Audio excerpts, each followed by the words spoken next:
everyone and welcome back to my Inspire Tutorials. So our today's topic is formation of fossils. हमने पेलियोंटोलॉजी का first part जो देखा था उसमें हमने इंपॉर्टेंस ऑफ फॉसिल्स, पेलियोंटोलॉजी क्या होती है, फॉसिल्स क्या होते हैं, टाइप्स ऑफ फॉसिल्स क्या होते हैं, सारी चीजें देख ली थी। अब हम लोग फॉर्मेशन ऑफ फॉसिल्स के साथ यहाँ पर स्टार्ट करें। तो फॉर्मेशन ऑफ फॉसिल्स में सबसे पहले जो कुछ शुरुआती पॉइंट्स आपको पता होना चाहिए वो हम एक पहले समझ लेते हैं, एक ओवरव्यू लेते हुए कि जब भी किसी ऑर्गेनिज्म की डेथ होती है या उसके ऑर्गन्स को हम प्रिजर्व करवा देते हैं, किसी भी तरह से नेचुरल तौर पे करवाएं या आर्टिफिशियल तौर पे करवाएं, तो जो हार्ड पार्ट्स होते हैं या बॉडी इंप्रेशन जो होते हैं उसके ओरिजिनल शेप के अगर वो बाकी रह जाते हैं तो हम इसको कहते हैं फॉसिलाइजेशन। वैसे ये नेचुरल मेथड ही होती है, वरना अगर हम बनाएंगे तो वो स्पेसिमेंस बनाने की प्रोसेस में कहीं ना कहीं ऐड हो जाएगा। तो फॉसिलाइजेशन पहली बात होता क्या है वो हमें पता होना चाहिए। तो पहली चीज हो जाती है फॉसिलाइजेशन।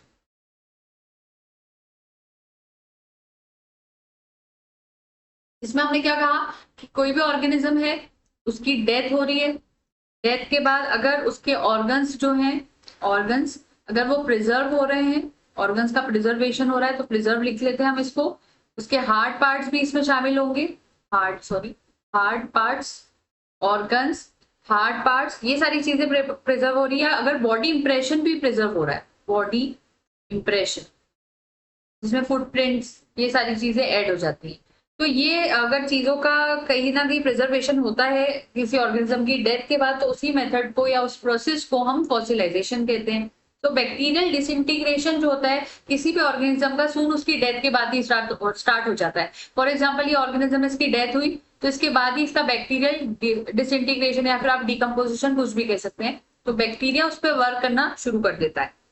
जैसे बैक्टीरियल डिसइंटीग्रेशन बिगिन होता है, शुरू होता है, तो उसके बाद फॉसिलाइजेशन जो होगा वो भी नेसेसरी हो जाएगा, क्योंकि अगर इस टाइम पे भी फॉसिलाइजेशन की प्रोसेस शुरू नहीं हुई तो फिर फॉसिल्स बन ही नहीं पाएंगे, वो डिकम्पोज ही हो जाएगा पूरी तरह से ऑर्गेनिज्म। तो जैसे ही डेथ होगी ऑर्गेनिज्म की तो तुरंत उसके बाद ही वहां पर फॉसिलाइजेशन का प्रोसेस शुरू हो जाना चाहिए, बैक्टीरियल डिसइंटीग्रेशन के साथ साथ या उससे पहले हम कह सकते हैं, वरना वहां पर वो चीज कवर नहीं हो पाएगी। तो इसी वजह से जैसी डेथ ऑफ ऑर्गेनिज्म होती है तो उसको किस में कवर करना होता है, हमें बैक्टीरियल डिकम्पोजिशन से क्या करना है, बचाना है। तो हमें ये चीज रोकनी है। तो हम दूसरी प्रोसेस यहाँ पर देखेंगे, फॉसिलाइजेशन करने के लिए क्या जरूरी है कि जो भी ऑर्गेनिज्म है या तो वो स्लिट के अंदर कवर हो जाए, या वो सैंड के नीचे चले जाए, या वो किसी लावा में आ जाए, या उसके ऊपर कोई रेजिन आ जाए, या उसके ऊपर कोई स्नो इकट्ठी हो जाए। ये पहली प्रोसेस होगी जो कि इस बैक्टीरियल डिकम्पोजिशन को यहाँ पर स्टॉप करेगी, ये हमें समझना होगा। तो हमें बैक्टीरियल डिकम्पोजिशन को रोकना है, वरना ऑर्गेनिज्म बचेगा ही नहीं तो फॉसिल भी नहीं बन पाएगा। इसलिए पहली चीज उसके ऊपर ये होना चाहिए कि ऑर्गेनिज्म इन किसी भी चीज में कवर हो जाए, जिससे वो डिकम्पोजिशन कुछ टाइम के लिए वहां पर रुक जाता है। तो आपको क्या याद रखना है, organisms body should be covered under slit, sand, lava, resin, snow etcetera. और भी चीजें हो सकती है, आप एटीसी लगा लेना इसके बाद, अदरवाइज वो डिस्ट्रॉय हो जाएगा, या तो वल्चर्स उसको डिस्ट्रॉय कर देंगे या फिर बैक्टीरिया उसको डिसइंटीग्रेट कर देगा। अब जो सॉफ्ट पार्ट्स होते हैं बॉडी के, वो जैसे ही डेथ होती है ऑर्गेनिज्म की वैसे ही वो डिकम्पोज होना शुरू हो जाते हैं अंदर ही अंदर, क्योंकि लाइसोजाइम्स होते हैं और लाइसोसोम सेल के अंदर होते हैं, सुसाइडल बैग्स, तो खुद ही सेल को डिकम्पोज करने की प्रोसेस अंदर से ही बॉडी में स्टार्ट हो जाती है। तो जो भी सॉफ्ट पार्ट्स होते हैं वो तो बिल्कुल शुरुआत से उनके अंदर डिकम्पोजिशन आने लगता है जैसे ही डेथ होती है ऑर्गेनिज्म की। बल्कि इसके मुकाबले अगर हम हार्ड पार्ट्स से कंपेयर करते हैं तो जो हार्ड पार्ट्स होते हैं वो डैमेज और डिस्ट्रॉय तो होते हैं, लेकिन वो ज्यादातर इन्वायरमेंटल फैक्ट्स की या फैक्टर्स की वजह से वहां पर डिस्ट्रॉय होते हैं in due course of time. तो ये कुछ चीजें थी जो हमें पहले से पता होना चाहिए थी। इसलिए जो फॉर्मेशन ऑफ फॉसिल होता है उसमें कुछ सर्टन कंडीशंस होती है जो कि एसेंशियल होती है। अब हम उनको एक एक करके यहाँ पर देखते जाएंगे। तो फॉर्मेशन ऑफ फॉसिल्स में सबसे पहली स्टेप जो नेसेसरी होगी वो ये होगी कि पहले जो कंडीशन है फॉसिल फॉर्मेशन की, यानी कि ऑर्गन को हार्ड होना बहुत जरूरी है और सॉफ्ट पार्ट्स जो है वो सून डिसइंटीग्रेट हो जाए, ये होना जरूरी है। तो हार्ड पार्ट्स वहां हो प्रेजेंट, हार्ड पार्ट्स, और हार्ड पार्ट्स जो भी ऑर्गन जिसको भी हमें यहाँ फॉसिलाइज करवाना है वो हार्ड पार्ट्स के फॉर्म में हो, और जो सॉफ्ट पार्ट्स हो, सॉफ्ट पार्ट्स सिर्फ वही डिसइंटीग्रेट हो, सिर्फ वही डिसइंटीग्रेट हो। ये तो पहली कंडीशन हो जाती है। तो आप लिख सकते हो the first condition for fossil formation is that the organ should be hard as soft parts soon disintegrate, ऐसे याद कर लेना। दूसरी बात, डेड बॉडी जो होती है वो डिस्ट्रॉय नहीं होनी चाहिए कहीं से भी प्रेडेटर्स या फिर इन्वायरमेंटल फैक्टर्स के थ्रू, उससे पहले पहले फॉसिलाइजेशन की प्रोसेस शुरू होना बहुत जरूरी है। तो dead body shouldn't be destroyed by predators. ये सेकंड स्टेप हो जाती है।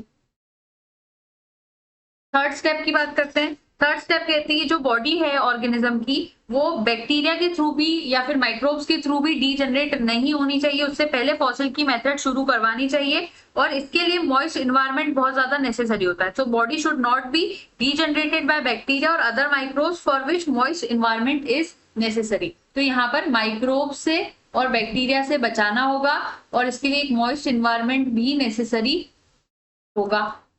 होता है, जो कि बैक्टीरिया और माइक्रोब्स के अंदर ये वाली प्रॉब्लम आती है। फिर उसके बाद एक्सट्रीमली लो टेम्परेचर जो होता है, उसमें फॉर्मेशन ऑफ फॉसिल अच्छे से और आसानी से ज्यादा अच्छे से हो पाता है। तो एक एक्सट्रीम लो टेम्परेचर यहाँ पर फॉलो अप होना चाहिए।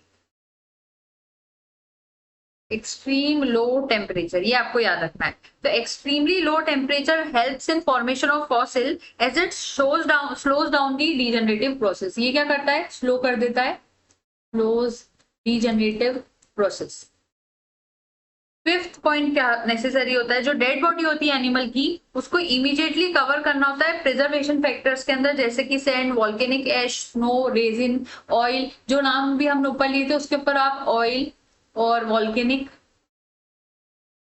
एश, ये सारी चीजें ऊपर वाले ये जो हमने पॉइंट्स लिए थे उन्हीं पॉइंट्स के साथ इनको भी ऐड कर लेंगे। ये सारी चीजें नेसेसरी होती हैं। तो ये शुरुआत फॉर्मेशन ऑफ फॉसिल्स की थी। अब हम देखेंगे कि किस तरह से फॉसिल्स का फॉर्मेशन होता है। अब हम देखेंगे मेथड्स ऑफ फॉसिल फॉर्मेशन। ये अभी हमने क्या देखे? हमने देखे कुछ सर्टेन कंडीशंस जो कि फॉसिल फॉर्मेशन के लिए नेसेसरी होती है। अब हम देखेंगे किस तरह से होता है, तो मेथड देखेंगे यहाँ पर। मेथड्स ऑफ फॉसिल फॉर्मेशन में पहली स्टेप जो होती है, फर्स्ट स्टेप, अब उसको देखते हैं यहाँ पर। Fossil formation of whole organism. पहली स्टेप होती है fossil formation of whole organism. इसमें क्या होता है समझते हैं। अब क्या होता है, सर्टेन सर्कमस्टेंसेस ऐसी होती है जिसमें पूरा का पूरा organism as it is preserve हो जाता है। उनमें से कुछ जो फैक्टर्स होते हैं, या कुछ किस तरह से आज तक हमने होल ऑर्गेनिज्म के फॉसिल्स जो देखे उनकी एक एक करके हम एग्जांपल इसमें लेते जाते हैं। तो हमने यहाँ पर सबसे पहले हेडिंग ली है, ये इस हेडिंग की सब हेडिंग्स को हम समझेंगे जब तक। तो पहला होता है प्रिजर्वेशन थ्रू आइस। आइस की मदद से प्रिजर्वेशन करना, पूरा पूरा ऑर्गेनिज्म इसमें प्रिजर्व हो सकता है आइस की मदद से। जो आर्कटिक रीजन है, मैं यहाँ पर आपको सिर्फ स्टोरी के फॉर्म में बता रही हूँ ये चीज। जो आर्कटिक रीजन है जैसे कि साइबेरिया, वहां पर जो ऑर्गेनिजम्स है वो 1000 ईयर्स से भी ज्यादा हो जाते हैं, तब भी प्रिजर्व हो जाते हैं काफी टाइम, ये देखा जाता है। जैसी ऑर्गेनिज्म की डेथ होती है तो बैक्टीरियल डीजनरेशन के शुरू होने से पहले ही वहां पर फॉसिलाइजेशन की प्रोसेस शुरू हो जाती है, क्योंकि स्नो वहां पर उस ऑर्गेनिज्म को या उस डेड बॉडी को कवर कर देती है। और ये जो बैक्टीरियल डीजनरेशन की प्रोसेस होती है वो कभी भी लो टेम्परेचर पे आसानी से नहीं होती है। तो वहां पर लो टेम्परेचर होता है, इसी वजह से बैक्टीरियल डीजनरेशन वहां पर बहुत ज्यादा कम हो जाता है। अगर आप एग्जाम्पल के तौर पर समझे, जनरली हम खाना फ्रिज में अगर रखते हैं तो वो क्यों रखते हैं? ताकि खाना वहां पर थोड़ा सा रॉटन फॉर्म की तरफ ना बढ़े, इसलिए हम उसको ऐसे करते हैं। तो लो टेम्परेचर के ऊपर किसी भी चीज में रॉट होने की या फिर डीजनरेट होने की जो कैपेबिलिटी होती है वो कम हो जाती है। तो आइस का ये यहाँ पर बेनिफिट रहता है। स्पेशली जो सॉफ्ट पार्ट्स होते हैं यहाँ पर ऑर्गेनिज्म की बॉडी के, वो भी यहाँ पर प्रिजर्व होते हुए पाए गए। जो होल ऑर्गेनिज्म है अगर हम उसकी बात कर रहे हैं तो उसके हार्ड पार्ट्स प्लस उसके सॉफ्ट पार्ट दोनों यहाँ पर प्रिजर्व हो जाते हैं। और जो मोस्ट स्ट्राइकिंग एग्जाम्पल है इसका, तो वो था मैमथ का। हमने पहले भी इसके बारे में डिस्कस करा था कि बहुत ज्यादा स्ट्राइकिंग एग्जाम्पल है मैमथ का। मैमथ एंसेस्टर ऑफ एलिफेंट कहलाता है, और इसका पूरा का पूरा कहना चाहिए होल ऑर्गेनिज्म का एक फॉसिल मिला था साइबेरिया के अंदर। और इस तरह के फॉसिल दो प्लेसेस में और मिले, एक थी लीना डेल्टा जहां मिले थे मैमथ के, एक थी लीना डेल्टा 1790, और दूसरा फॉसिल जो था वो मिला था साइबेरिया में। इसका टाइम पीरियड था 1901। तो मैमथ का हम ये एग्जांपल यहाँ पर याद रख सकते हैं। जनरली आर्कटिक रीजन्स में ये चीज यहाँ पर देखने को मिल जाती है। दूसरा एग्जांपल यहाँ पर हमारे पास आ जाता है एस्फाल्ट और पेट्रोलियम ऑयल के अंदर फॉसिल का बनना, प्रिजर्व होना, पेट्रोलियम ऑयल। अभी हम इसी वाली जो हमने यहाँ हेडिंग ली थी ना, इसी की सब हेडिंग्स में चलना है। पहला तो इसमें हमने आइस देख लिया, अब ये दूसरा एस्फाल्ट और पेट्रोलियम ऑयल का समझ रहे हैं। जो ऑर्गेनिजम्स होते हैं वो सॉइल जो रहता है, सॉइल सेचुरेटेड सॉइल जो रहता है उसमें बहुत अच्छे से प्रिजर्व होते हैं। खास तौर पे ऐसे सॉइल में जो कि एस्फाल्ट के अंदर बहुत डेंस होता है, यानी ऐसा सॉइल, फॉर एग्जाम्पल ये कोई सॉइल है, सॉइल, इस सॉइल के अंदर मान लीजिए एस्फाल्ट बहुत ज्यादा है, तो ये डेंस विद एस्फाल्ट हो गया, डेंस इन एस्फाल्ट, ऐसा सॉइल जिसके अंदर एस्फाल्ट बहुत ज्यादा पाया जाता है, प्लस इसके अंदर पेट्रोलियम ऑयल पाया जाता है। तो यहाँ पर प्रिजर्वेशन ऑर्गेनिज्म का बहुत आसानी से और कंप्लीट ऑर्गेनिज्म का यहाँ पे प्रिजर्वेशन हो सकता है। पेट्रोलियम ऑयल क्या करता है, जो बॉडी का डीजनरेशन है, बॉडी का जो डिकम्पोजिशन होने का प्रोसेस होता है, उसको यहाँ पर रोकता है। लेकिन एस्फाल्ट अगर ऑर्गेनिज्म में आ जाता है तो वही एस्फाल्ट उस ऑर्गेनिज्म को फॉसिल के अंदर कन्वर्ट कर देता है और ऐसा फॉसिल बना देता है जैसे कि हार्डन्ड रॉक हो। तो ये जो एस्फाल्ट है वो क्या कर रहा है, पहले पेट्रोलियम ऑयल का हमने कहा ये तो प्रिजर्व करवा रहा है, प्रिजर्व, और ये एस्फाल्ट उस ऑर्गेनिज्म के पार्ट्स को फॉसिल के अंदर चेंज कर रहा है, और ऐसे चेंज कर रहा है जैसे कि हार्डन्ड रॉक हो, बिल्कुल पत्थर की तरह उसको हार्डन कर देता है। और जो एग्जांपल्स इसके अंदर हम देखते हैं वो थे राइनोसेरोस के फॉसिल्स, पूरा राइनोसेरोस का फॉसिल मिला था इस तरह से, राइनोसेरोस। उसके बाद कुछ इंसेक्ट स्पीशीज का एग्जांपल, बर्ड्स, मैमल्स, ये सारे एग्जांपल्स इसमें आते हैं। अब बात आती है थर्ड, अभी भी हम फॉसिल फॉर्मेशन ऑफ होल और ऑर्गेनिज्म के अंदर ही डील कर रहे हैं, ठीक है। आइस देखा, फिर आपने एस्फाल्ट एंड पेट्रोलियम ऑयल देखा, अब थर्ड आ जाता है। थर्ड है amber fossils, amber fossils. Amber fossils third है, और जैसे ये आइस था, सेकंड ये था, और थर्ड ये। फर्स्ट हेडिंग अभी जो हमारी यहाँ पर है वो तो अभी एज इट इज, इसको मत कंफ्यूजन में लेना। एम्बर फॉसिल्स देखते हैं। ये एम्बर जो होता है ये सर्टन स्पीशीज जो होती है पाइन ट्रीज की, पाइन ट्रीज का नाम सुना होगा आपने। पाइन ट्रीज की जो सर्टन स्पीशीज होती है उसमें से एक होती है पाइनस सक्सिनीफेरा। क्या नाम होता है, पाइनस सक्सिनीफेरा। तो पाइनस सक्सिनीफेरा जो है उसको, उसी प्लांट को कहा जाता है रेजिन, या फिर उसको एम्बर कहा जाता है। तो ये वाले जो प्लांट होते हैं इनके अंदर क्या होता है, पाइन या फिर पाइन प्लांट, पाइन ट्रीज कह सकते हो, तो पाइन ट्रीज में से रेजिन का फॉर्मेशन होता है। ये रेजिन क्या करता है, ऑर्गेनिज्म को अपने अंदर ट्रैप कर लेता है। जैसे ही ऑर्गेनिज्म के ऊपर सीक्रेट होगा तो ऑर्गेनिज्म इसमें ट्रैप हो जाता है और ऐसे प्रिजर्व हो जाता है जैसे कि बिल्कुल जैसे फॉर्म में होगा वैसे की वैसे, मतलब एक स्टैचू होता है ना उस तरह से स्टोर करवा देता है उसको। तो पूरा ऑर्गेनिज्म यहाँ पर ट्रैप हो जाता है और प्रिजर्व हो जाता है, और धीरे धीरे फिर वो एम्बर फॉसिल में कन्वर्ट हो जाता है। और ये ड्यू कोर्स ऑफ टाइम में ही होगी प्रोसेस। और ये जो फॉसिल्स रहते हैं ये जो बाल्टिक कोस्ट है, एग्जाम्पल बता रहे हैं हम यहाँ पर, बाल्टिक कोस्ट वहां पर पाया गया था, जो कि 30 मिलियन ईयर्स ओल्ड पुराना है। समझ में आ रही बात, बाल्टिक कोस्ट। तो आप यहाँ पे लिख सकते हैं, those organism which any how got trapped in this secreted resin became preserved as it is and became converted into amber fossils in due course of time. This type of fossils have been found along the Baltic coast, which are about 30 million years old. ये तो हो गई पूरे whole organism की कहानी यहाँ पर पूरी। अब हमारे पास सेकेंड हेडिंग आ रही है यहाँ पर, जैसे वो फर्स्ट था ना, अब यहाँ पर हम सेकेंड देख रहे हैं। सेकेंड में आता है फॉसिल फॉर्मेशन,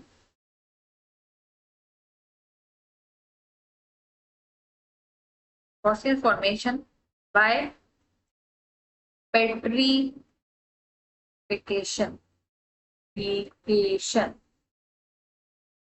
हार्ड ऑर्गन्स। इसमें सिर्फ हार्ड ऑर्गन्स का पढ़ेंगे हम, हार्ड ऑर्गन्स। एस थोड़ा सा अजीब बन गया, नीचे एडजस्ट कर लेते हैं सबसे पहले तो फॉसिल फॉर्मेशन, ठीक है। अब यहाँ पर समझते हैं इसको। ये सबसे ज्यादा कॉमन मेथड है फॉसिल फॉर्मेशन की। कोई पूछ लेता है कॉमनेस्ट मेथड बताइए, तो यही है कॉमन मेथड, मोस्ट कॉमन, सबसे ज्यादा यही वाली देखने को मिलती है, मोस्ट कॉमन, याद रखना है इसको। आगे बात करते हैं। अब मेजोरिटी ऑफ फॉसिल्स इसमें बन जाती है, ये बात तो हमें समझ में आती है। अब फॉसिल फॉर्मेशन जब इस मेथड से होता है तो जनरली जो बॉटम होता है वाटर रिजर्वायर का, आप कोई भी वाटर रिजर्वायर का एग्जांपल इमेजिन करो, ये कोई वाटर रिजर्वायर है। अब ये इसका बॉटम वाला हिस्सा है, ये नीचे बॉटम वाला हिस्सा है। इस बॉटम के हिस्से में क्या होता है, यहाँ होती है डिपोजिशन ऑफ सेडिमेंट्स,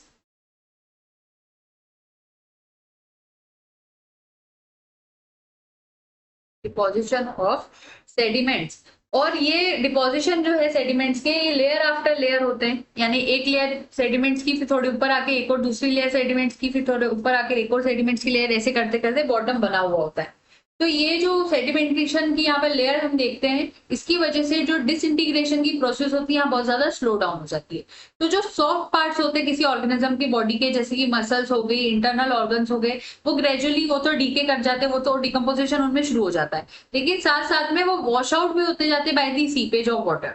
तो एट द सेम टाइम जो ऑर्गेनिक मटेरियल है, जैसे कि बोन्स, टीथ, शेल्स, इनका जो मटेरियल है वो यहाँ से जो बॉडी पोरस रहती है तो वहां से बाहर आते जाते हैं और इस तरह से प्रिजर्व हो जाते हैं। तो आप इससे समझ सकते हो इसको कि fossil formation by this method, पहले आप हेडिंग लेना जो हमने ऊपर ली, फिर उसके आगे यहाँ पे लिखना, fossil formation by this method generally occurs at the bottom of water reservoirs in which decomposition of sediment occurs layer after layer, due to which disintegration process extremely slows down.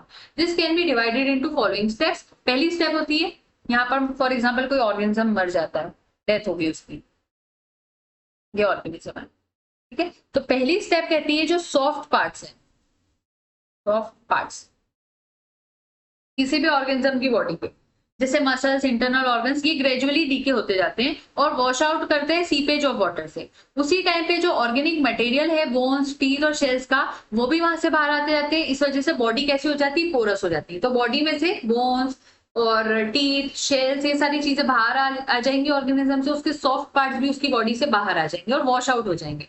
फिर जो मिनरल्स प्रेजेंट है water के अंदर, क्योंकि ये तो पानी में हो रही है सारी चीजें, यहाँ तो वाटर भरा हुआ है, ठीक है। तो पहले तो सॉफ्ट पार्ट्स और ये सारी चीजें यहां से बाहर आ गई, सॉफ्ट पार्ट्स और बोन्स, टीथ, शेल, ये सारी चीजें बाहर आ गई। अब क्या होगा, पानी भी तो था वहां पर, H2O, तो H2O में क्या थे, मिनरल्स थे।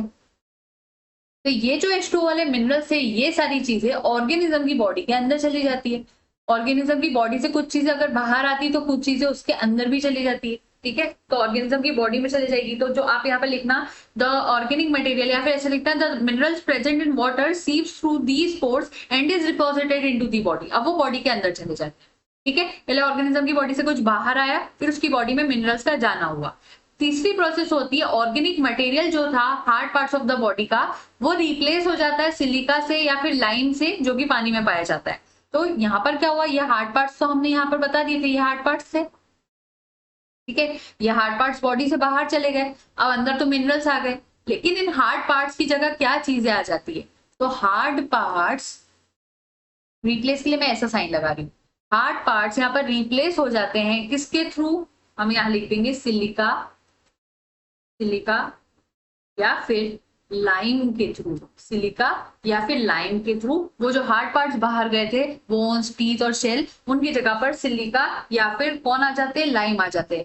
ये पूरी प्रोसेस बहुत स्लो और ग्रेजुअल होती है और सेल्यूलर स्ट्रक्चर्स यहाँ पे जैसे थे वैसे ही बाकी रहते हैं। इस तरह के फॉसिल्स जो रहते हैं जिनमें फाइनर डिटेल्स ऑफ सेल्यूलर और टिश्यू स्ट्रक्चर अगर प्रिजर्व हो जाती है, तो इस तरह के स्ट्रक्चर्स को हिस्टोमेटाबेसिस कहते हैं। A very important point. यहाँ पर क्या होता है, इस केस में यहाँ फोर्थ स्टेप बना लेते हैं हम लोग। इसमें क्या हुआ, सेल के जो स्ट्रक्चर था, टिश्यू का जो स्ट्रक्चर था, वो प्रिजर्व हो जाते हैं और वेल प्रिजर्व होते हैं। बहुत माइन्यूट और फाइन डिटेल्स हम यहाँ पर प्रिजर्व कर रहे हैं, तो फाइन डिटेल्स जो है यहाँ पर, फाइन डिटेल्स वो प्रिजर्व हो रही है। और जब भी ऐसा प्रिजर्वेशन होता है, ऐसे फॉसिल्स का फॉर्मेशन होता है जिसमें फाइनर डिटेल्स सेल्यूलर और टिश्यू स्ट्रक्चर्स की प्रिजर्व हो जाती है, तो उस तरह की स्ट्रक्चर को क्या कहते हैं, हिस्टोमेटाबेसिस कहते हैं। ये बिल्कुल मत भूलना आप लोग, ठीक है। तो ये यहाँ पर मैं इसकी स्टेप्स में मैं आपको नॉर्मली जितना आपको काम का उतना पढ़ाती हूँ, लेकिन मेन चीजें भी आपको यहाँ पर याद रखती है कि जो जहाँ पे मैं थोड़ा सा इंपॉर्टेंट कहती हूँ, तो वो कॉम्पिटिटिव एग्जाम्स के लिए इंपॉर्टेंट है। वैसे तो सारी चीजें इंपॉर्टेंट है, लेकिन जहाँ पर थोड़ा ज्यादा फोकस करें तो उनको आप ज्यादा ध्यान से अपनी कॉपीज में नोट करा करें। तो यहाँ हिस्टोमेटाबेसिस की चीज आपको याद रखनी है। अब क्या होता है, फिफ्थ स्टेप की बात करते हैं। In due course of time, due to continuous deposition of sediments for millions of years, लगातार वहां सेडिमेंट्स के अंदर ही ऑर्गेनिज्म में ये सारी चीजें होती जाएगी, तो जो लोअर लेयर्स होती है वो कंप्रेस होती जाती है और वो हार्डन होती जाती है रॉक्स में। क्योंकि देखिए सेडिमेंट्स की लेयर्स भी तो यहाँ पर बन रही थी, मैंने शुरू में बताया था, ये सेडिमेंट्स की लेयर, ये सेडिमेंट्स की लेयर, ये सेडिमेंट्स की लेयर। दूसरा पहले तो ये ये तो लगातार सेडिमेंट्स की भी तो लेयर बन रही है, ऑर्गेनिज्म हमारा यहाँ पर है, ये कोई बात नहीं है। देखिए सेडिमेंट्स भी तो यहाँ पर चेंज होते जा रहे हैं, तो लगातार जब सेडिमेंट्स की लेयर चेंज होती जाएगी तो ये सेडिमेंट की लेयर नीचे आ जाएगी और ऊपर दूसरी आ जाएगी, इस तरह से वो क्या होगी, कॉम्प्रेस होगी।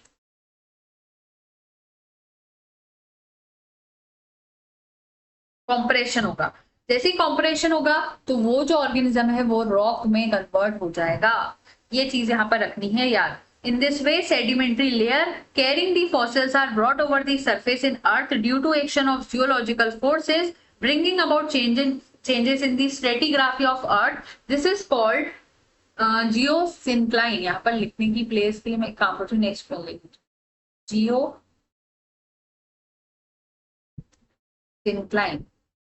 सेडिमेंट्स का फॉर्मेशन हुआ, सेडिमेंट्स का चेंज हुआ, कॉम्प्रेस हुए, रॉक के अंदर फॉसिल का कन्वर्जन हुआ, जो फॉसिल था वो रॉक के अंदर जैसे बन गया हो। फिर उसके बाद जब वो रॉक में आ गया तो एक टाइम के बाद वो रॉक पानी से बाहर भी आते हैं, कुछ ना कुछ चेंजेस आते हैं अर्थ के ऊपर। तो कुछ ऐसे फोर्सेस होते हैं अर्थ के अंदर, जियोग्राफिकल चेंजेस की वजह से ये जो रॉक्स अंदर बने थे वो आ जाते हैं बाहर। बाहर कहाँ पर, अर्थ के ऊपर नॉर्मली बाहर आ जाते हैं, और इस मेथड को कहते हैं जियोसिंक्लाइन मेथड। Geosyncline method. तो ये फॉसिल्स बाहर आ जाते हैं। अब जो फॉल्ट फॉर्मेशन होता है, fault formation due to action of vertical forces break down the rock, as a result vertical upliftment of rock occurs. यहाँ पर वर्टिकल अपलिफ्टमेंट होता है रॉक का। इस तरह से सारी प्रोसेस यहाँ पर पूरी होती है। तो ये तो आपने देखा सेकेंड वाला। अब मैं इसको थोड़ा सा एक्सप्लेन करती हूँ कि आखिर हम कर क्या रहे हैं यहाँ पर। काफी स्टूडेंट्स को यहाँ कंफ्यूजन हो सकता है, तो थोड़ा सा पहले इसको ऊपर एडजस्ट करती हूँ। यहाँ से देखिए मैंने करा क्या है। यहाँ पर सबसे पहले हमने ये फर्स्ट हेडिंग ली थी, बाकी सारी डिटेल्स इसके अंदर पड़ी थी, आइस, एसफाल्ट, पेट्रोलियम, एम्बर, ये सब चीजें। फिर हमने यहाँ से सेकेंड हेडिंग ली थी। इसी सेकेंड हेडिंग में हमने क्या करा था, इसी सेकेंड हेडिंग में हमने ये सारी चीजें पढ़ी जो आपके सामने शो। उसके बाद अब हम थर्ड हेडिंग ले रहे हैं। समझ में आ रही बात, थर्ड हेडिंग ये आ गई, थर्ड हेडिंग। ठीक है, अब वो जो फॉसिल फॉर्मेशन बाय पेट्रिफिकेशन था हार्ड ऑर्गन्स का, वो कंप्लीट हो गया। अब हम देखेंगे फॉर सॉफ्ट ऑर्गन्स,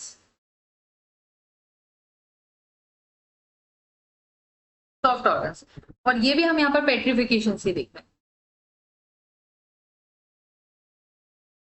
पेट्रिफिकेशन। एक चीज और यहाँ पर आपको याद रखनी है कि प्रोसेस जो मैंने जैसे बताई वो सारी आपको एज इट इज ही लिखना होगी। अगर आप आगे पीछे लिखेंगे तो वो क्वेश्चन यहाँ पर राइट नहीं रहेगा। तो आपको जैसी प्रोसेस हमने पढ़ी वैसे ही उसको याद रखनी है।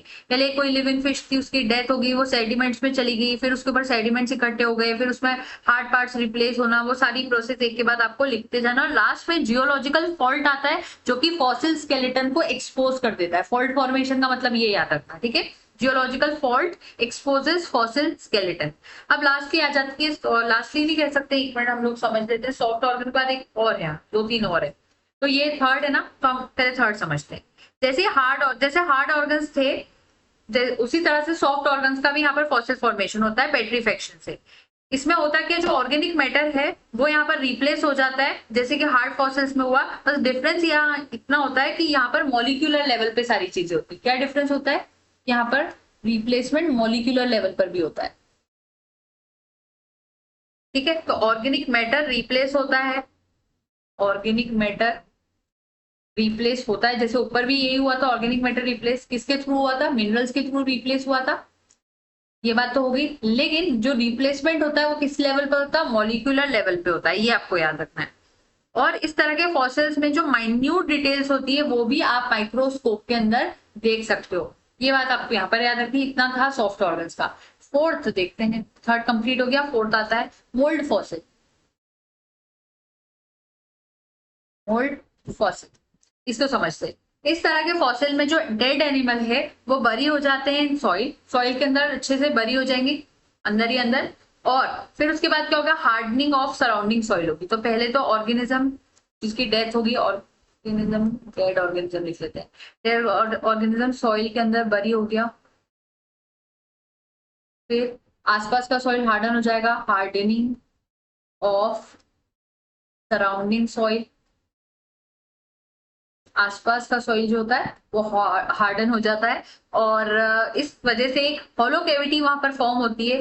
और एक्सटर्नल स्ट्रक्चर जो है एनिमल का वो आप स्टडी कर सकते हैं। फॉलो स्ट्रक्चर यहाँ पर बन जाता है। बाद एक्सटर्नल स्ट्रक्चर्स एनिमल के हम स्टडी कर सकते हैं, इसको कहते हैं मोल्ड फॉसिल। जैसे मोल्ड होते हैं ना, जनरली चॉकलेट्स बनाते हैं कभी, तो उसमें देखिएगा मोल्ड्स होते हैं, तो वो मोल्ड्स जो रहते हैं उसी की तरह से हम मोल्ड फॉसिल तैयार होता है। अब लास्ट यहाँ एक चीज और, हाँ, पेट्रिफाइड होल ड्रैगन फ्लाई देखने को मिली थी मोल्ड फॉसिल में। इसके डायग्राम में ड्रैगन फ्लाई लिख लो आप, तो देखने को अच्छा मिला था। तो इस तरह के मोल्ड्स होते हैं जनरली मिनरल से फिल्ड रहते हैं और वो हार्डन होके कास्ट ऑफ एनिमल बना लेते हैं। तो इस तरह के फॉसिल्स को सबसे ज्यादा पॉम्पेई सिटी में पाया गया था। पॉम्पेई, पॉम्पेई सिटी, ठीक है, ये भी याद रखना। ठीक है, जैसे एक मोल्ड होता है ना, फॉर एग्जाम्पल कोई ऑर्गेनिज्म था, वो उसके एक मोल्ड तैयार हो गया हो, फॉर एग्जाम्पल ये ऐसा मोल्ड तैयार हो गया, तो अब एक नॉर्मल रॉक है, उस पर हमें ऐसा कोई स्ट्रक्चर दिखेगा पूरे ऑर्गेनिज्म का, हालांकि ऑर्गेनिज्म नहीं, बस उसका मोल्ड जैसे तैयार हो गया, तो हम समझ लेंगे कि यहाँ कोई ऑर्गेनिज्म पहले था, तभी तो यहाँ पर मोल्ड तैयार हुआ है। अब फिफ्थ पे आ जाते हैं। फिफ्थ ऐसा हौच पौच हो रहा है। Fifth, ठीक है, अब फिफ्थ समझते हैं, इंप्रेशन फॉसिल्स।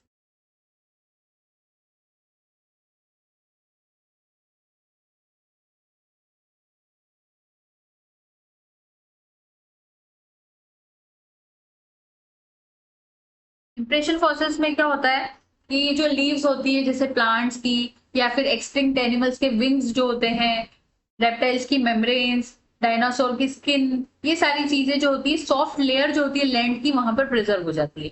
कुछ टाइम बाद उनकी बॉडी तो डिस्ट्रॉय हो जाती है, लेकिन ऑर्गेनिज्म की जो बॉडी की इंप्रेशंस थे वो वहां पर फिर भी बाकी रहते हैं। इस तरह के जो फॉसिल्स होते हैं वो सरफेस स्ट्रक्चर जो होता है ऑर्गेनिज्म का वो हमें शो कर देते हैं या रिवील कर देते हैं, इसी को कहते हैं इंप्रेशन फॉसिल। तो इंप्रेशन फॉसिल में आप सिंपल बस यही बातें याद रखना, प्लांट्स के लीफ, लीफ तो चलो लीव्स ही लिख लेते हैं, उसके बाद एनिमल्स के विंग्स, विंग्स, रेप्टाइल्स की स्किन,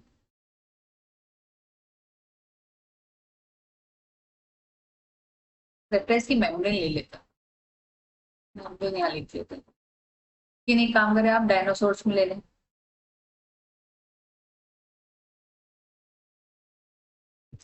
ठीक है, ये सारी चीजों के इंप्रेशंस प्रिजर्व हो जाते हैं। तो आप ये याद रखेंगे, इंप्रेशन फॉसिल प्लांट्स के अंदर फर्न का बहुत अच्छा देखने को मिला था, और कार्बोनाइजेशन जो होता है डाल्मेनाइट्स का, वो भी एक अच्छा एग्जांपल है इसका। एग्जांपल कार्बोनाइजेशन, ये आ रहे यहाँ पर, कार्बोनाइजेशन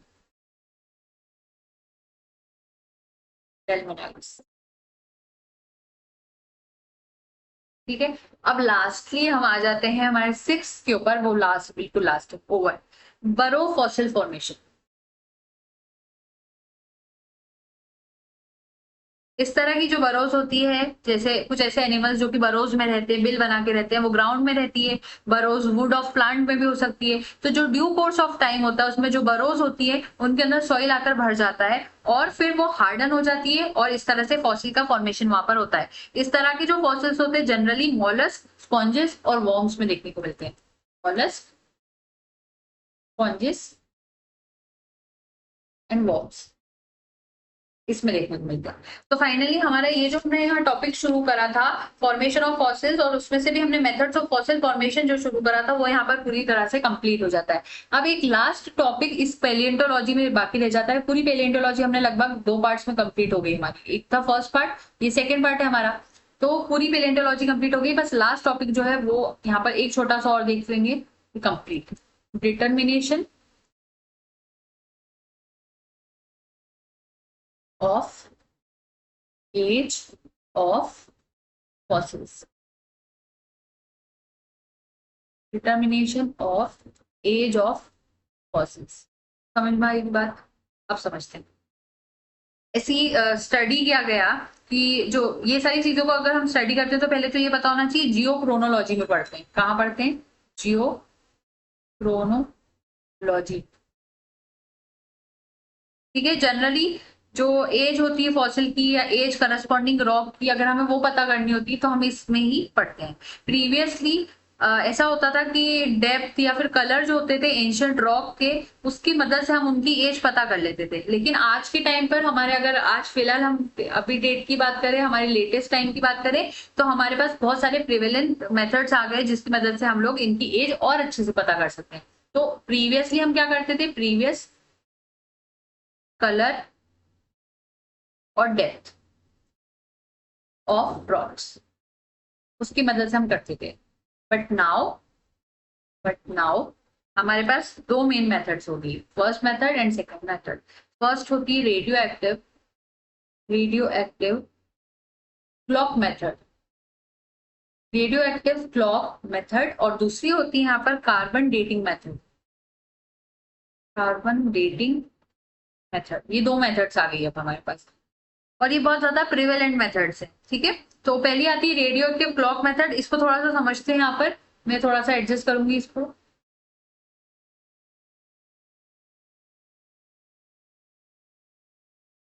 एक चीज और ऐड करिएगा, थर्ड एक और मेथड है पोटेशियम आर्गन मेथड। उसका नाम मैंने लिख दिया पोटेशियम आर्गन मेथड, भी आप यहाँ पर याद रखें। तो अब हम पहले समझेंगे कौन सी हमारी यहाँ पर पहली वाली। तो पहली ही थी हमारी रेडियो एक्टिव क्लॉक मेथड। इसको समझते हैं। In this method disintegrating property of radio active substances is used. इस मेथड के अंदर हम रेडियो एक्टिव सब्सटेंसेस की कैसे वो डिसइंटीग्रेट करते हैं उसकी प्रॉपर्टी की मदद से चीजों को समझते हैं। Each radioactive element disintegrates continuously till it is converted into stable element। कोई भी अगर रेडियो एक्टिव एलिमेंट होता है, अभी मैंने CSIR नेट का भी कोर्स स्टार्ट करा है चैनल पर, उसमें भी मैंने रेडियो एक्टिव आइसोटोप्स के बारे में पढ़ाया था। तो उसमें भी मैंने ये बताया कि जो भी रेडियो एक्टिव एलिमेंट्स होते हैं या कंपोनेंट्स होते हैं, एटम्स होते हैं, तो वो क्या करते हैं, वो उनकी टेंडेंसी होती है कि वो और स्टेबल होना चाहते हैं। तो वो तब तक अपने अंदर से रेडियो एक्टिव सब्सटेंसेस के फॉर्म में कुछ ना कुछ इमिट करते जाते हैं तब तक वो स्टेबल ना हो जाए। तो कोई भी रेडियो एक्टिव सब्सटेंस अगर होता है, कोई भी रेडियो एक्टिव सब्सटेंस, तो उसको स्टेबिलिटी लाने के लिए अपने अंदर से इमिशंस करना होते हैं। अल्फा बीटा गामा रेज के फॉर्म में इमिट होते हैं। वो एक नेक्स्ट टॉपिक चले जाएगा। और कैसे होता है अगर आपको नहीं पता तो आप मेरे CSIR नेट का लाइफ साइंसेस का जो प्लेलिस्ट शुरू करा है उसको चेक करेंगे तो आपको उसमें मिल जाएगा। तो ये तो पहली बात हो जाती है। अब आगे समझते हैं एग्जाम्पल, जैसे कि ग्रेजुअल डिसइंटीग्रेशन जो यूरेनियम का है। यूरेनियम जो है वो एक रेडियो एक्टिव एलिमेंट है। यहाँ पर एग्जाम्पल भी लिखते हैं, यूरेनियम रेडियो एक्टिव है। ये तब तक इमिट आउट करेगा अपने अंदर से रेडिएशन जब तक कि वो स्टेबल ना हो जाए। स्टेबल होके वो किस में कन्वर्ट हो जाता है, लेड में कन्वर्ट हो जाता है। इस प्रोसेस को अगर हम देखते हैं तो ये इन्वायरमेंटल फैक्टर से अफेक्टेड नहीं होती। कुछ भी इन्वायरमेंट का फैक्टर हो जाए, ये तो स्टेबिलिटी लेने का काम अपना कंप्लीट करेंगे। ये आपको समझना होगा। और ये जो चीज होती है हाफ लाइफ ऑफ एलिमेंट, इससे हम यूज करते हैं in this method, that is a period when the half of the original element is disintegrated. इसको कहते हैं हाफ लाइफ। कोई पूछ लेता half life of element explain करो, तो half life of element is used in this method, that is the period when half of the original element is disintegrated. ऐसा time जब ये आधा यूरेनियम, हाफ यूरेनियम लेड में convert हो जाएगा, उसको हम कहते हैं हाफ लाइफ। तो कितने टाइम में आधा यूरेनियम लेड में कन्वर्ट हो जाएगा, उसको हम कहते हैं हाफ लाइफ। इसकी मदद से हम कैलकुलेट कर सकते हैं कि लेड और यूरेनियम रॉक के अंदर कितना पाया जा रहा है। जितना रॉक के अंदर लेड और यूरेनियम होगा, उससे हम एज ऑफ फॉसिल को कैलकुलेट कर लेंगे। तो ये होती है इसकी मेथड, जिसमें हम ये रेडियो एक्टिव क्लॉक मेथड कहलाती है। और इस मेथड को बहुत ज्यादा अच्छे से फॉसिल्स के ऊपर अप्लाई किया जाता है, और खासतौर पे ऐसे फॉसिल्स जिनके अंदर यूरेनियम हो, थोरियम हो, रेडियम हो, उन सब के लिए। तो यहाँ तो मैंने यूरेनियम का एग्जांपल लिया, लेकिन इसके अलावा थोरियम और रेडियम, ठीक है, ये आ जाता है। अब सेकंड होता है, सेकंड मेथड थी carbon dating method. Radio active होगी, कार्बन डेटिंग को समझते हैं। ये जो मेथड होती है, it is useful for determining the age of comparatively short aged fossils. Short aged fossils जो होते हैं उसमें हेल्पफुल होते हैं। समझ में आ रही बात? इसमें जो टाइम लिमिट होती है इस मेथड में 4 × 10⁴ ईयर्स होती है। दस जो एज ऑफ फॉसिल्स होती है, जिनकी एज ऑफ फॉसिल्स इससे ज्यादा बड़ी होगी, 4 × 10⁴ ईयर से ज्यादा बड़ी होगी, उनको आप इस मेथड से डिटरमाइन नहीं कर सकते। सिर्फ और सिर्फ आप ऐसे फॉसिल जिनकी एज इतनी होगी, उनकी ही एज इस मेथड से, यानी कि कार्बन डेटिंग मेथड से आप पता कर सकते हैं। वरना अगर इससे बड़ी एज हुई 4 × 10⁴ ईयर से बड़ी अगर एज हुई किसी फॉसिल की, तो आप कार्बन डेटिंग मेथड वहां पर यूज नहीं कर पाओगे, ये याद रखना है यहाँ पर। तो यहाँ पर होता क्या है, जो हाफ लाइफ होती है, ऐसा कर क्यों नहीं पा रहे हम, 4 × 10⁴ से ज्यादा वालों को क्यों नहीं हम कर पा रहे? तो रीजन यहाँ पर ये है कि जो कार्बन होता है, ठीक है, हाफ लाइफ कार्बन की, हाफ लाइफ कार्बन की जो होती है वो होती है 5730 ईयर। बिल्कुल मत भूलना, ये एग्जाम में आते हैं क्वेश्चंस। और ये फार लेस होती है यूरेनियम से, क्योंकि यूरेनियम की जो हाफ लाइफ होती है वो होती है 4.5 मिलियन ईयर्स। ये होती है यूरेनियम की।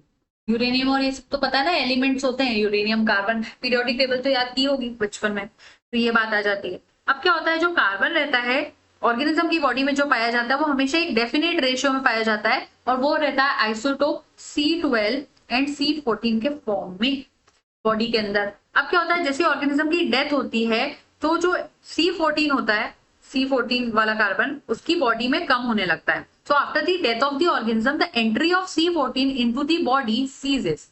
ठीक है, डेथ हुई ऑर्गेनिज्म की तो C14 जो उसकी बॉडी में था वो सीज होने लगता है, कम होने लगता है, उसकी एंट्री कम होने लगती है C14 की।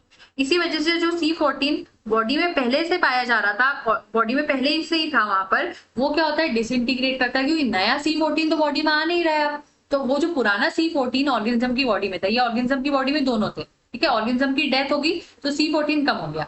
लेकिन अब जो C14 ऑर्गेनिज्म की बॉडी में पहले से था, उसके साथ क्या होता है, ये जो पहले उससे था वो यहाँ पर डिसइंटीग्रेट होने लगता है। क्या होने लगता है? खत्म होने लगता है। एडजस्ट कर देते हैं थोड़ा सा इसको, ये तो बहुत नॉर्मल सी बात हो गई।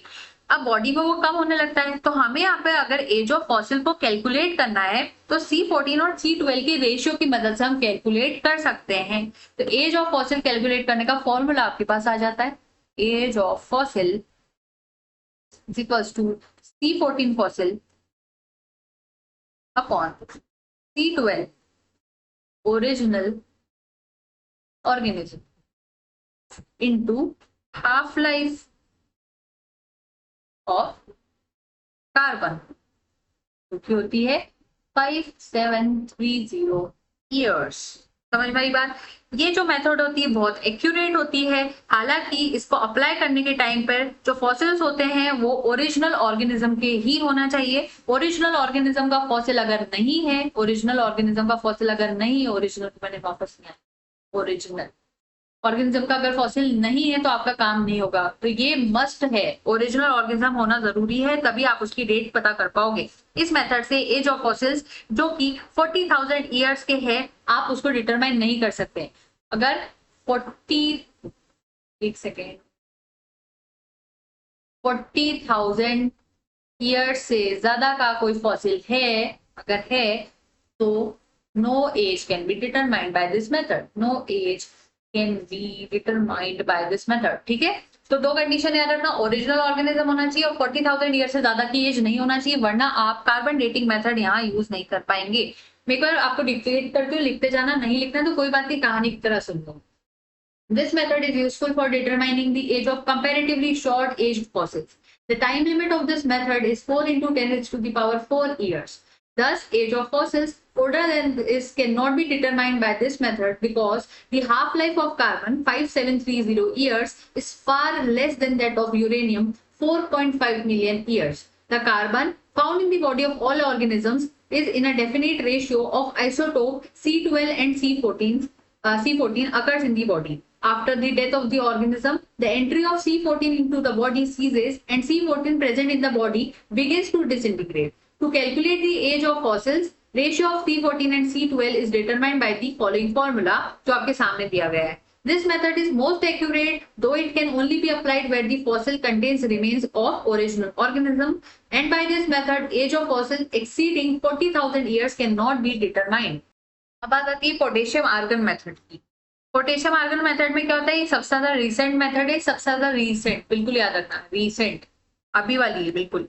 पोटेशियम के अंदर 0.01%, पोटेशियम के अंदर क्या होता है 0.01%, ये परसेंट का साइन है यहाँ पर, ठीक है, 0.01% रेडियो एक्टिव आइसोटोप होता है, रेडियो एक्टिव आइसोटोप होता है। और रेडियो एक्टिव पोटेशियम जो होता है ग्रेजुअली चेंज करता है कैल्शियम और आर्गन में। अब जो रेडियो एक्टिव पोटेशियम है वो किस में बदलता जाता है, कैल्शियम के अंदर और आर्गन के अंदर बदलता जाता है। अब जो पोटेशियम होता है हाफ लाइफ उसकी कितनी होती है वो भी आपको पता होना चाहिए, तो होती है 1.3 इंटू 10⁻⁹ ईयर्स ये होती है। उसके बाद क्या होता है, पोटेशियम आर्गन मेथड जो होती है, एज आप किसी भी फॉसिल की यहाँ पर डिटरमाइन कर सकते हैं, यहाँ तक कि जो होमिनिड फॉसिल्स है, होमिनिड होमिनिड फॉसिल्स जो कि ईस्ट अफ्रीका में पाए गए थे, उनकी एज भी पोटेशियम आर्गन मेथड से ही कैलकुलेट की गई थी। तो यहाँ पर पोटेशियम आर्गन मेथड के अंदर आप लिखेंगे statement, this is the most recent method, potassium contains 0.01% radioactive isotope. This radioactive potassium gradually changes into calcium and argon. By potassium half-life 1.3 into 10⁻⁹ years argon method, age of any fossil can be determined. Age of hominid fossils found in East Africa has been calculated by this method. यहाँ पर पूरा पेलियोंटोलॉजी आपका complete हो जाता है। Last में कुछ point आपको इंपॉर्टेंट बता देती हूँ। फॉसिल्स जो रहते हैं वो किस तरह के रॉक्स में पाए जाते हैं, igneous rock, metamorphic rock, sedimentary rock या ऑल ऑफ दिस, तो वो हर तरह के रॉक में पाए जाते हैं। इस तरह से आपको एग्जामिनर कंफ्यूज करते हैं, ठीक है, सब तरह के रॉक में मिल जाएंगे फॉसिल। दूसरी बात, एज ऑफ फॉसिल डिटरमाइन करने के लिए कौन सी मेथड होती है, रेडियो एक्टिव सब्सटेंसेस की मदद से, कैल्शियम की प्रेजेंस से, फिजिकल एनालिसिस की मदद से या स्टेट ऑफ अर्थ की वजह से। तो पहला आंसर आप यहाँ पे याद रखेंगे रेडियो एक्टिव सब्सटेंसेस के थ्रू। कोप्रोलाइट्स क्या होते हैं, impression fossils, faecal fossils, trace fossils या फिर नन ऑफ दीज। तो कोप्रोलाइट्स फीकल फॉसिल्स होते हैं। तो यहाँ पर आपका पूरा कोर्स कंप्लीट हो जाता है, पेलियोंटोलॉजी का पूरा कोर्स नहीं करना चाहिए। तो thank you so much and don't forget to like, share and subscribe. Happy learning. काफी टाइम से स्टूडेंट्स यहाँ पर कमेंट्स नहीं कर रहे हैं, तो अगर आप पढ़ाई कर रहे हैं और आपको वीडियो सेगमेंट्स अच्छे लगते हैं तो आप नीचे कमेंट करके भी बता सकते हैं अच्छे लग रहे हैं या कुछ चेंजेस हैं या डाउट्स हैं तो आप बता सकते हैं। Thank you so much.